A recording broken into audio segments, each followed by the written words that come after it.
ಕರ್ನಾಟಕ ಸರ್ಕಾರ ಇವತ್ತು ಮಾನ್ಯ ಮುಖ್ಯಮಂತ್ರಿಗಳಂತ ಸನ್ಮಾನ್ಯ ಸಿದ್ದರಾಮಯ್ಯನವರು ಇವತ್ತೇನು ಆಯವ್ಯಯವನ್ನು 2025-26ನೇ ಸಾಲಿನ ಆಯವ್ಯಯವನ್ನು ಇವತ್ತು ಮಂಡಿಸಿದ್ದಾರೆ.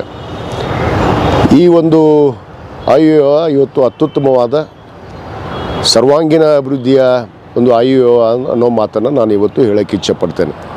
ಎಲ್ಲ ವರ್ಗದ ಜನರಿಗೆ, ಅದು ರೈತನಾಗಿರ್ಬೋದು, ಬಡವನಾಗಿರ್ಬೋದು, ಹಿಂದುಳಿದ ವರ್ಗ, ಅಲ್ಪಸಂಖ್ಯಾತ ಮತ್ತು ಪರಿಶಿಷ್ಟ ಜಾತಿ ಪರಿಶಿಷ್ಟ ಪಂಗಡವನ್ನು ಒಳಗೊಂಡಂತೆ ಎಲ್ಲರಿಗೂ ಕೂಡ ಇವತ್ತು ನ್ಯಾಯವನ್ನು ಕೊಡುವಂಥ ಕೆಲಸ ಇವತ್ತು ಮಾನ್ಯ ಮುಖ್ಯಮಂತ್ರಿಗಳಂತ ಸಿದ್ದರಾಮಯ್ಯ ಸಾಹೇಬರು ಮಾಡಿದ್ದಾರೆ. ಅದರ ಜೊತೆಗೆ ಸುಮಾರು 4,09,544 ರೂಗಳ ಒಂದು ಬಜೆಟನ್ನು ಇವತ್ತು ಮಂಡಿಸಿದ್ದಾರೆ. ಅದರಲ್ಲಿ ಇವತ್ತು ನಮ್ಮ ಬಸವ ಅಂತಾರಾಷ್ಟ್ರೀಯ ಆಧ್ಯಾತ್ಮಿಕ ವಚನ ಸಾಹಿತ್ಯವನ್ನು ಏನು ನಮ್ಮ ನಾಡಿನ ಹರಗುರು ಚರಮೂರ್ತಿಗಳು ಇವತ್ತು ಮಾನ್ಯ ಮುಖ್ಯಮಂತ್ರಿಗಳಿಗೆ ನಿಯೋಗವನ್ನು ತೆಗೆದುಕೊಂಡು ನಾನು ಕೂಡ ಅದರಲ್ಲಿ ಜೊತೆಗೂಡಿಕೊಂಡು ಮಾನ್ಯ ಮುಖ್ಯಮಂತ್ರಿಗಳಿಗೆ ಇವತ್ತು ಒಂದು ನಿಯೋಗದ ಮುಖಾಂತರ ಮನವಿಯನ್ನು ಮಾಡಿಕೊಂಡಿದ್ವಿ.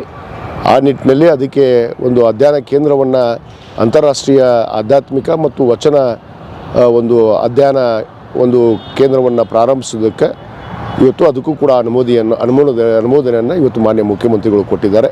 ಅದರಂತೆ ಎಲ್ಲ ಮತಕ್ಷೇತ್ರವನ್ನು ಒಳಗೊಂಡು ನಮ್ಮ ಮತಕ್ಷೇತ್ರಕ್ಕೂ ಕೂಡ ಇವತ್ತು ರಾಮತಾಳ ಏತ ನೀರಾವರಿ ಆಗಿರ್ಬೋದು, ಅದರ ಜೊತೆಗೆ ಬಸವ ಅಂತಾರಾಷ್ಟ್ರೀಯ ಕೇಂದ್ರಕ್ಕೆ ಅಭಿವೃದ್ಧಿಪಡಿಸೋದಕ್ಕಾಗಿರ್ಬೋದು, ಮತ್ತು ವಿಶೇಷವಾಗಿ ಮಹಿಳಾ ಮತ್ತು ತಾಯಿ ಮತ್ತು ಮಕ್ಕಳ ಆಸ್ಪತ್ರೆಯನ್ನು, MCH ಆಸ್ಪತ್ರೆಯನ್ನು ನಮ್ಮ ಹುನಗುಂದಕ್ಕೆ ಇವತ್ತು ಆರೋಗ್ಯ ಇಲಾಖೆಯ ವತಿಯಿಂದ ಇವತ್ತು ಮಂಜೂರಾತಿಯನ್ನು ಇವತ್ತು ನೀಡಿದಂಥದ್ದು ಇವತ್ತು ನಮಗೆಲ್ಲರಿಗೂ ಭಾಳ ಸಂತೋಷವನ್ನು ತಂದಿದೆ.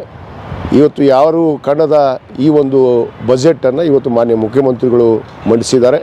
ನಾನು ಇಡೀ ಕರ್ನಾಟಕ ರಾಜ್ಯದ ಜನತೆ ಪರವಾಗಿ, ನನ್ನ ಮತಕ್ಷೇತ್ರದ ಜನತೆ ಪರವಾಗಿ ನಾನು ಮಾನ್ಯ ಮುಖ್ಯಮಂತ್ರಿಗಳಿಗೆ ವಿಶೇಷವಾದ ಅಭಿನಂದನೆಯನ್ನು, ಧನ್ಯವಾದಗಳನ್ನು ಅರ್ಪಿಸಕ್ಕೆ ಬಯಸ್ತೇನೆ.